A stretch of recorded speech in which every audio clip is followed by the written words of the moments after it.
एक नाव में बहुत से लोग बैठे हुए थे, संत भगवान भी बैठे हुए थे। आराम से नाव चली जा रही थी, सब इधर उधर की बातें कर रहे थे। संत तो एक उन्मत्त अवस्था में। नाविक ने कहा, सावधान, नाव भंवर में फंस रही है, अब डूबने वाली है। संत भगवान का कमंडल था, फौरन ढक्कन हटाया और भर भर करके नदी से पानी नाव में डालने लगे। अरे वो ये क्या कर रहे हो? किसी की नहीं सुन रहे थे। 10-12 कमंडल तो डाल ही चुके थे। इतने में नाविक ने कहा, भगवान की कृपा से नाव भंवर से निकल गई, बचने का संकेत है। जो कमंडल से डाला था बाहर फेंकने लगे। सबने पक्का समझ लिया, जब डूबने वाली थी तो नदी से पानी डाल रहे थे, और जब बचने वाली है तो नाव से बाहर डाल रहे थे। वे पागल दिमाग के हैं। लेकिन वो नाविक बहुत से संतों को पार किए थे। तुम मत करना ऐसा, ये सिद्ध पुरुषों की बात कह रहे हैं। हाँ, जो कि हम भी सिद्ध ही दिखाने के लिए ऐसा कुछ करें तो पिट जाओगे। वहां सिद्धों की एक अलग भागवतिक महिमा भी होती है।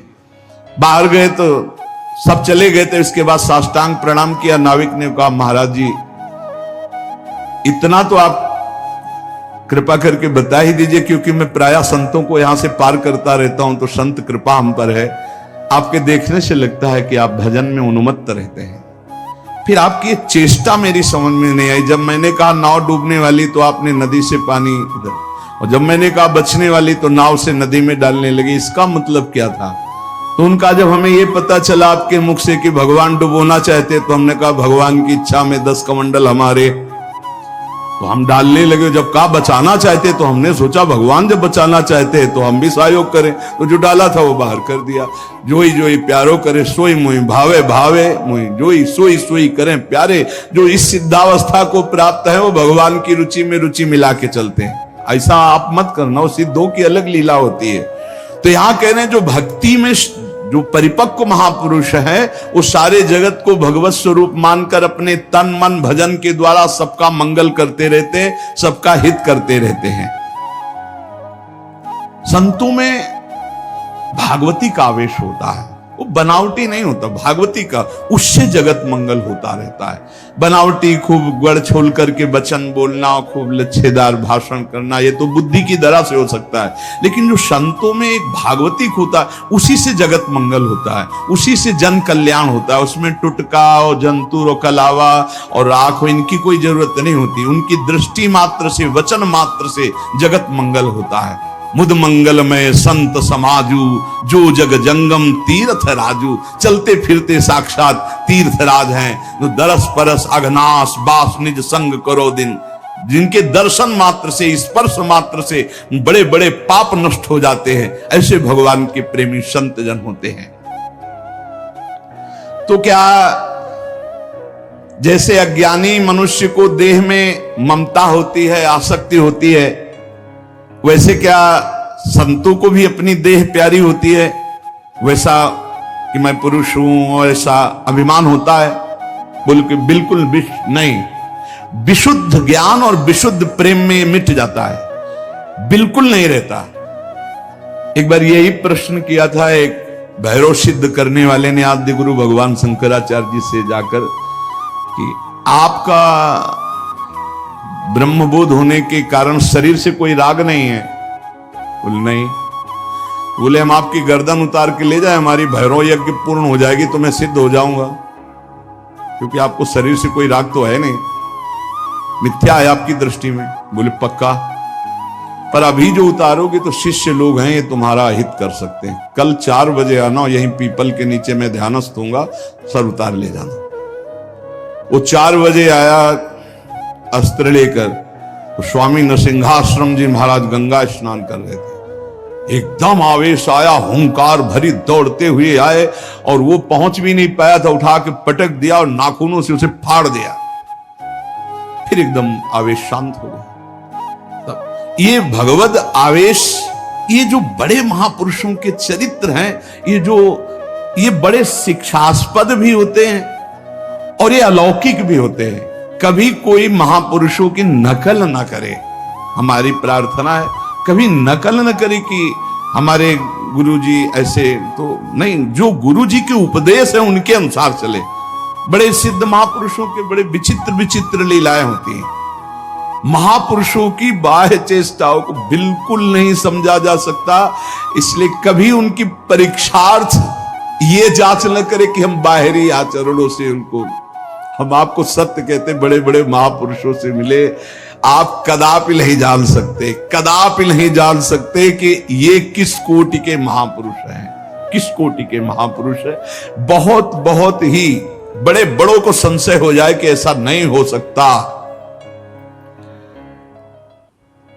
जैसे भक्त संपूर्ण विश्व को साक्षात अपना इष्ट देव मानता है, काम पड़ने पर विश्व हित के लिए प्राण त्याग सकता है, क्या ज्ञान मार्ग में चलने वाला सिद्ध महात्मा भी ऐसा कर सकता है?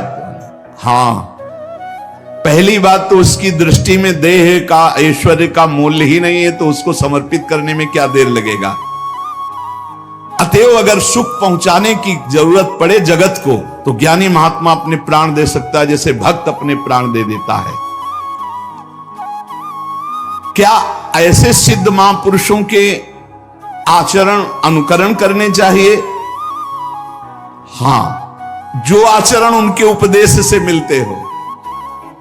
सच्ची मानिए बहुत मुश्किल है, जो बड़े महापुरुष, शुद्ध महापुरुष, भगवत प्राप्त महापुरुष है, बहुत मुश्किल है, क्योंकि जब तक शरीर भान रहता है, जब तक साधना रहती, तब तक आचरण आप देख सकते हो। बहुत सावधान, अगर वैराग्य देखना है तो साधक में देखिए, और तितिक्षा और ज्ञान मार्ग की चढ़ाई देख ली तो मुमुक्षता में देखिए। न ज्ञान सिद्ध और न भगवत भक्ति के सिद्ध महापुरुषों में आप उनको फिर पहचान नहीं सकते, फिर नहीं पहचान। बड़ा विचित्र खेल है। आचरण वही महापुरुषों के अनुकरणीय है जो उनके उपदेश से मिलते हों। केवल आचरण जो उपदेश से मिलते हो बस पकड़ लीजिए, उनके सब आचरण अनुकरणीय नहीं है। एक एक उनके आचरण आपको भगवत प्राप्ति करा सकते हैं, पर वो आचरण जो उनके उपदेश से मिलते हों, बिल्कुल आप लोग बिल्कुल समझ ही नहीं सकते हैं, नहीं समझ सकते। हमने देखा है महापुरुषों को, पर उनके साथ बिल्कुल ऐसे रहा जाता है जैसे बच्चा, बालवत। जैसे छोटा बालक घरौंदे बनाता है, खेलता है, कुछ मिनट में बिगाड़ कर चल देता है। महापुरुषों की बड़ी विचित्र गति होती, इसीलिए लिखा है मात संगस्त दुर्लभ हो। फिर एक शब्द लिख दिया देवर्षि नारद जी ने, अगम्य हूं, आप निर्वाह नहीं कर सकते हो, अगर कर ले गए तो अमोघस्य, निश्चित भगवत प्राप्ति, निश्चित भगवत प्राप्ति। एक बार महाराज चक्रवर्ती सम्राट मरुत 100 यज्ञ का अनुष्ठान किया। 100 यज्ञ करने वाला देवराज इंद्र का अधिकारी हो जाता है, जो पद है वो। देवराज इंद्र ने सोचा कि अब कैसे रोका जाए, तो उन्होंने वशिष्ठ जी से सीधे जाके, तो वशिष्ठ जी खड़े होकर आदर किए, क्योंकि त्रिभुवनपति देवराज इंद्र देवताओं के। देवराज इंद्र ने कहा हम यज्ञ के लिए तुम्हें आचार्य रूप में, तो उनका मरुत ने पहले मुझे स्वीकार कर रखा है, क्योंकि मैं उनका कुलगुरु हूं। तो उनका मनुष्य की स्वीकृति से ज्यादा देवताओं की स्वीकृति होती है, मैं देवराज हूं, मैं आपसे निवेदन कर रहा हूं कि मैं आचार्य पद में आपको स्वीकार करता हूं, क्या यह शास्त्र सम्मत नहीं है? उनका ये तो शास्त्र सम्मत है, पहला अधिकार आपका ही है, आप यज्ञ भोक्ता देवता हैं, इसलिए मैं स्वीकार करता हूं आपका आचार्य पद यज्ञ कराने मात्र के लिए। वैसे देवताओं की कुलगुरु तो भगवान बृहस्पति देव हैं। इस ईर्ष्या कि कहीं ये 100 यज्ञ पूरी ना। अब महाराज मरुत को जवाब दे दिया कि हम नहीं करा सकते। संकल्प पूर्ति महापुरुष इस पर बहुत ध्यान देते हैं कि जो हमने नियम लिया उसकी पूर्ति हो। मरुत जी व्याकुल हो गए और संत सेवी थे।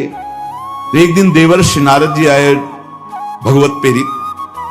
देवर्षि नारद जी से अपनी व्यथा बताई कि हमारा तो सर्वस्व लुट गया, हमारे आचार्य को ही देवराज इंद्र ने अपने पक्ष में कर लिया और उन्होंने मना कर दिया, अब हमारा संकल्प अधूरा रहे। तो बोले तुम्हें बताएं, एक महात्मा है जो तुम्हारी यज्ञ करा सकते हैं, इस समय काशी में है और उनका नाम संबर्त ऋषि है और वो बृहस्पति जी के भाई है, पर वो रहते हैं प्रच्छन्न वेश में, अवधूत वेश में। अगर वो स्वीकार कर लिए तो ही यज्ञ हो सकती, नहीं त्रिभुवन में अब कोई यज्ञ वेत्ता नहीं है जो आपकी यज्ञ करा सके, क्योंकि देवराज इंद्र जब वशिष्ठ जी को अपने में, तो फिर अब कोई वो करा सकते हैं। मरुत ने अपने संकल्प की पूर्ति के लिए कहा मैं पहचानूंगा कैसे? बोले उनको घृणा है तो सिर्फ सबसे घृणा है, और रोज 24 घंटे में एक बार विश्वनाथ जी के दर्शन करने जाते हैं। तो विश्वनाथ जी के मार्ग में आप 100 रख देना, जो अवधूत विचक करके भागता नजर आवे तो जान लेना वो महाराज संवर्त ऋषि हैं। ऐसा ही किया महाराज मरुत ने। दिन भर इंतजार करते रहे, देखा एक पागल जैसे प्रक्षण ऋषि, जो ही देखा सो तो भाग करके दूसरी तरफ पीछे भागे मरुत जी। अब वो समझ गए कोई मेरा पीछा कर रहा है, तो भागे गंगा के किनारे की तरफ। पेशाब करके ऊपर फेंक देना, थूक देना, ईंट मारना, रज मारना, ऐसे सब। वो कुछ नहीं, विचलित नहीं हुए, हाथ जोड़े भागते ही रहे। एकांत में गए, बोले क्या चाहते हो?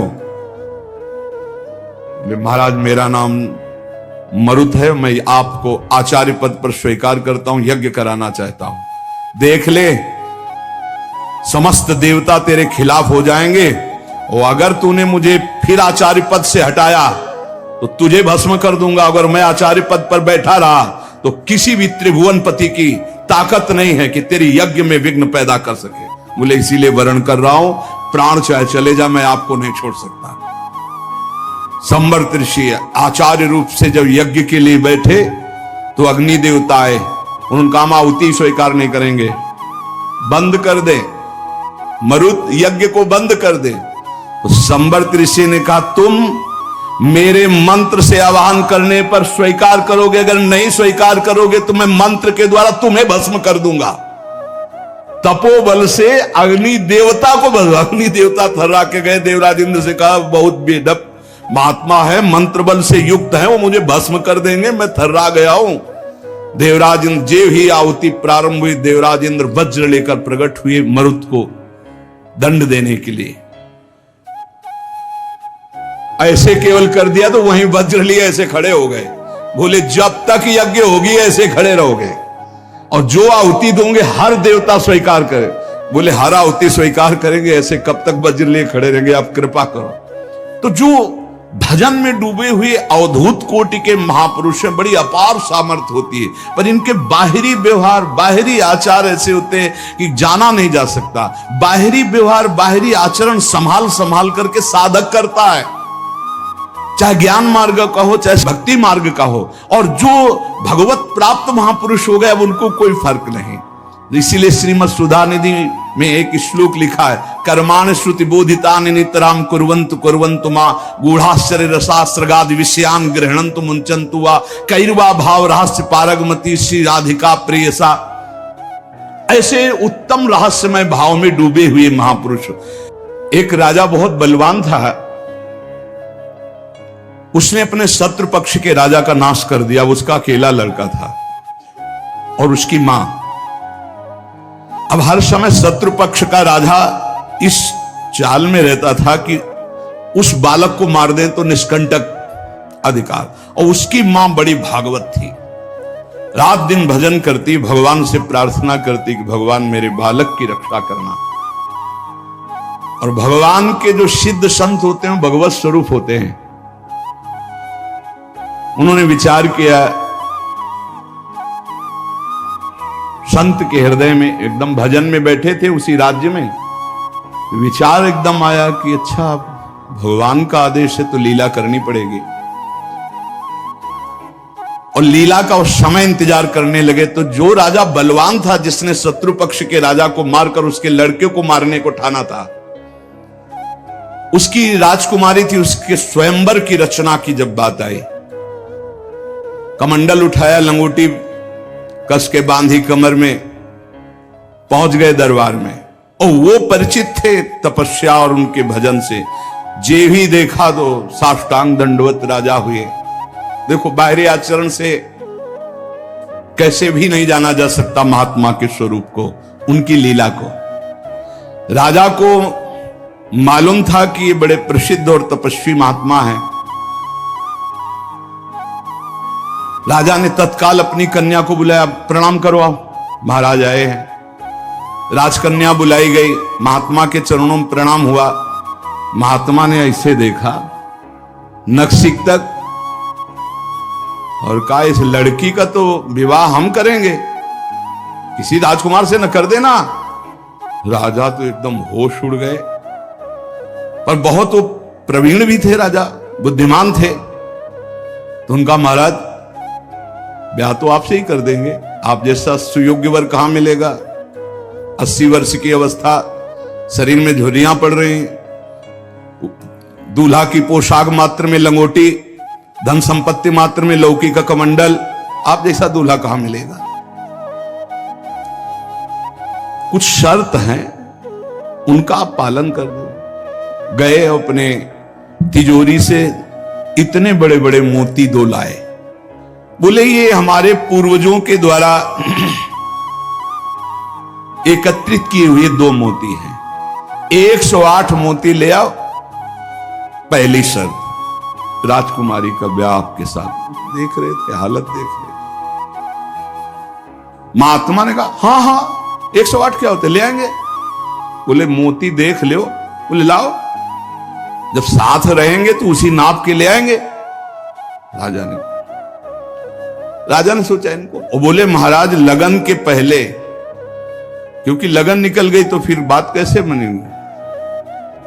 तुम चिंता मत, तुम्हारे कुल की प्रथा पूरी करूंगा और कन्या से विवाह करूंगा।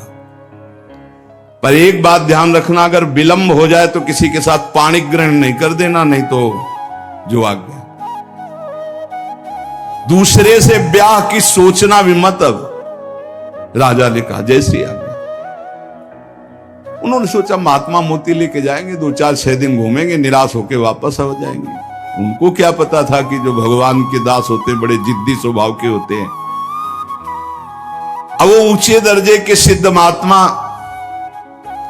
हाथ में मोती लिए हुए पहुंचे। विचार किया कि यार मोती किससे मांगूं, किससे खोजूं, कहां जाऊं। तो उनका समुद्र को रत्न गर्भा कहा गया, क्योंकि समस्त रत्न है, रत्नाकर है, सब रत्न उसमें विराजमान। समुद्र ही से सीधे मांग लेते हैं चल के।